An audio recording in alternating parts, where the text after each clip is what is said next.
And that day came much sooner than I thought.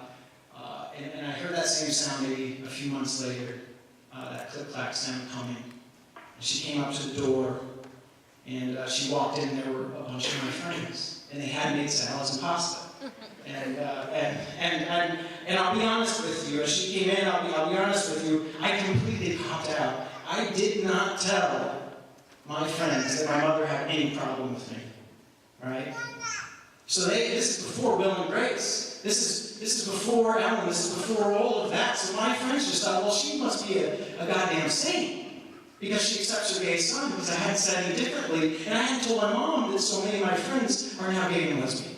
So as I watch her sit down and all my friends start to go over and talk to her, I'm horrified. I'm horrified because I realized by not saying anything, they're going to start telling their stories, and they did. They started to talk about their love life. They started to talk about not being able to come home for Christmas, the rejection by their parents. And one or two of them even started to address their sex life with my mother. Right? So as they start to trickle out and they start to go home, I'm backing further into the kitchen. And before I know it, it's just me and my mom. And I will never forget her. She didn't even face me. She just packed the chair next to her. And I came and sat down in it. And she said, well, I like your friends. I said, I like my friends too. And she said, well, I saw that one, talked a good long time with that one 22-year-old grad student. I was like, oh yeah, I like him too. She said, I know. She said, and I told him that he better start treating you better. The next time he takes you to dinner, he ought to pay. And she wrapped her arms around me. And I've never felt that feeling in my entire life up to that day. She wrapped her arms around me and held me tight. And for the very first time in my life, I knew that my mother loved me for me. And I cannot explain to you the feeling of hope and liberation I felt. That light that lit up inside of me. And you know how it happened? Because she heard actual stories from actual gay and lesbian people. And they dispelled the myths and the lies and stereotypes she heard her entire life from church, from the military, from growing up in the South. It was gone in one night because of actual stories. And I thought to myself, my God, if this is the power of our personal stories, of LGBTQIA stories, then that's what I'm going to do with my life. And so that's what I did. When I graduated from school, I said, screw it. If it's a reality show I get to direct, it's going to be the gay episode. If it's a TV movie, it's going to be Pedro Zamora's story. And if I get to tell the story of my great hero, Harvey Milk, damn it, I'm going to do it. And within 10 years, I got to. And I was so proud of myself as I was up there in San Francisco just a few years back, getting to tell the story of my great hero. And making sure that it went well. That I was absolutely ignoring a certain phone call. Ignoring a phone call. And it was from my big brother. And my big brother is the tough guy, right? But he's also the first person to drink in our family and smoke in our family. And there was always a problem. And I thought, okay, well, I'll call him back on the weekend. And after a few weeks, I finally did. I called him back on the weekend, and I heard his voice. And it had that sound of desperation, that heartbroken sound. I said, hey, bro, what's up? Did you get somebody pregnant? Whatever it is, we can make it better. And he said, no, bro, did you know my friend Larry? I said, yeah, I know Larry, the one with the tooth missing, and he likes to kill animals and watch cars go around in circles. He said, yeah, Larry. Well, Larry broke up with me. Exactly. And he said, yeah, bro, Larry broke up with me. And, we were down in the basement like a year ago, and we were having some beers and watching the race, and he leaned over and he kissed me, and there's nothing in my entire life that has felt so true. There's nothing in my entire life that's felt so right, and I love him, and he loves me, but he's afraid. He's afraid of what's going to happen if people find out. He's afraid of what's going to happen with his home, his job, his family, and all that, and I don't know what to do. And I said, oh man, you called the right guy. So I pulled out I pulled out every hope speech there is. I pulled out every single "it gets better" speech that there is. And I gave it to him, and I repeated it, and I gave him more examples, and I felt like such a fool. Of course, I felt hope and liberation when I came out, because I came out here in California. He grew up in Texas with me. He was living in Virginia, where you can still lose your home. You can still lose your job for being gay. So people aren't coming out. They're not bringing their partners, their loved ones to schools or dances or to work. You know, they have every reason to be afraid because they're not telling the stories that dispel the myths and lies and the stereotypes. He had every reason to be afraid. So I thought, well, damn it. Then I've got to dream bigger, don't I? I have to be bolder. I can't just make movies about gay rights. I need to take this further. And I got a chance a few months later to get up on a very big Oscar stage and to make a promise to this nation that we would take this fight to the federal government. Do people know what that means? It means like when, a few months after that, me and Cleve Jones were here a couple months later.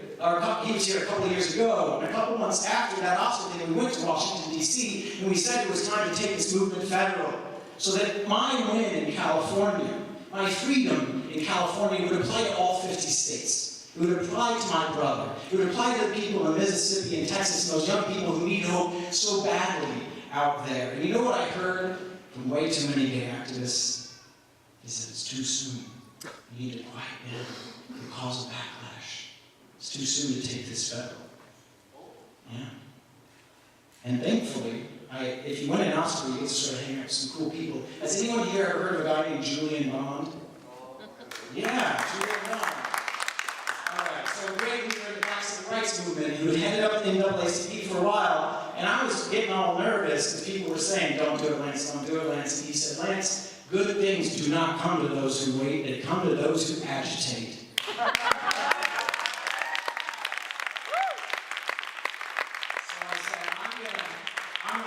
On your shoulders, and I'm going to stand on Milk's shoulders, and together with Chad Griffin, who's now running HRC, and Rob Reiner, and some other folks, we decided to sue the state of California in federal court to say that Proposition 8 is unconstitutional.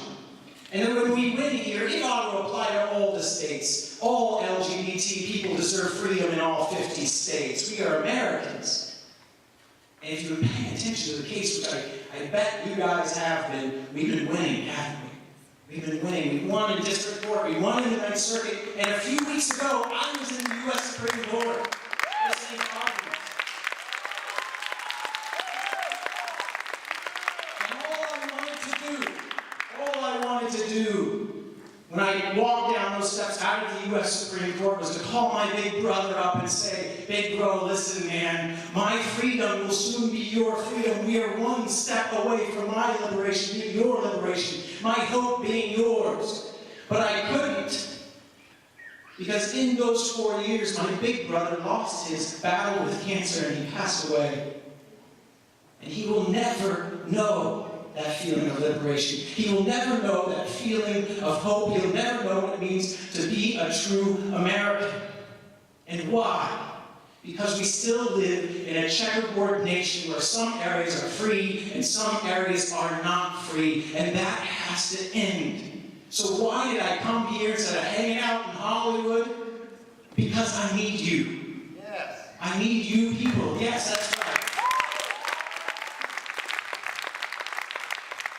Because you are, if you can hear my voice right now, you are one of the future leaders of this movement and this nation. If you can hear my voice, I need you to lead.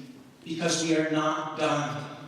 We are not done in this movement until you know that people like you in all 435 congressional districts feel just as safe and just as protected and just as hopeful.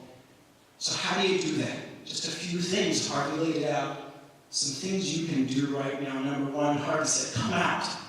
Come out to everyone. Tell them who you are.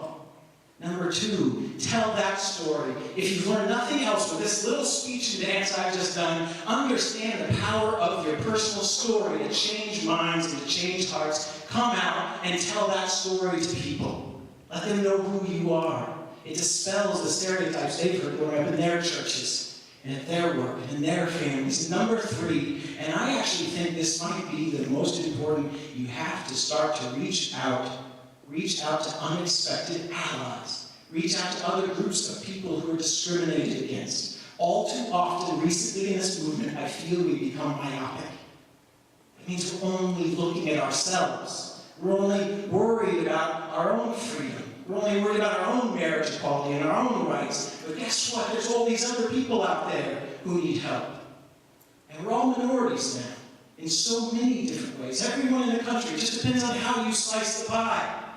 And if we just depend on ourselves, guess what? We are a minority, we're vulnerable.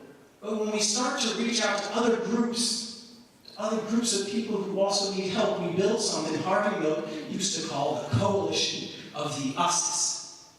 And the coalition of the us's is unbeatable.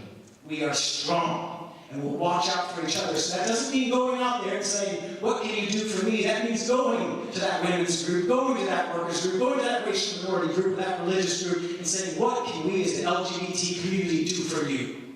And volunteer. And while you're doing it, wear the gayest shirt you've got, the biggest gay black you have at home.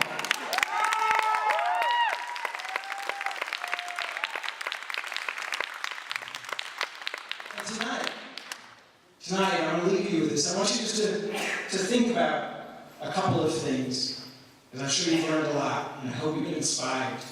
And I want you to be cautious of a certain kind of person. I want you to be cautious of those people who lead with hesitancy and fear. I want you to go out there with hope in your heart. And I want you to challenge assumptions. I want you to defy the status quo. I want you to agitate when necessary, to fight for that thing that in your heart you know is true. And number 2, I want you to think on what your passion is. Mine's writing and telling stories. What's your passion? What is the thing that you have that's uniquely you that you're good at, and you know it, and you're willing to give? You're willing to take that piece of you and use it to build a bridge. To build a bridge, to communicate, to reach out, to work with other communities. To use it to build a bridge to a brighter future. To lead it, to use it to build a bridge to a nation and a future where we no longer leave a single one of our brothers and sisters behind, no matter what God they pray to, the color of their skin, or who they love. Go out and build a bridge. Thank you so much.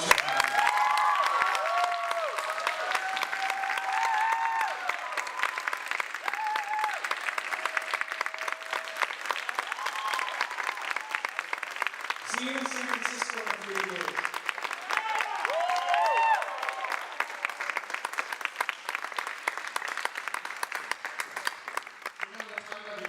I've been with you guys today. I've never really got a chance to tell you about my own personal coming out story. I basically came out at birth, and my mom was angry and is still angry because she's still trying to remove 39 years of glitter that popped out of her vagina. It was a tremendous outburst of just ticker tape parade out of her womb. So, as you know, glitter is very difficult to remove.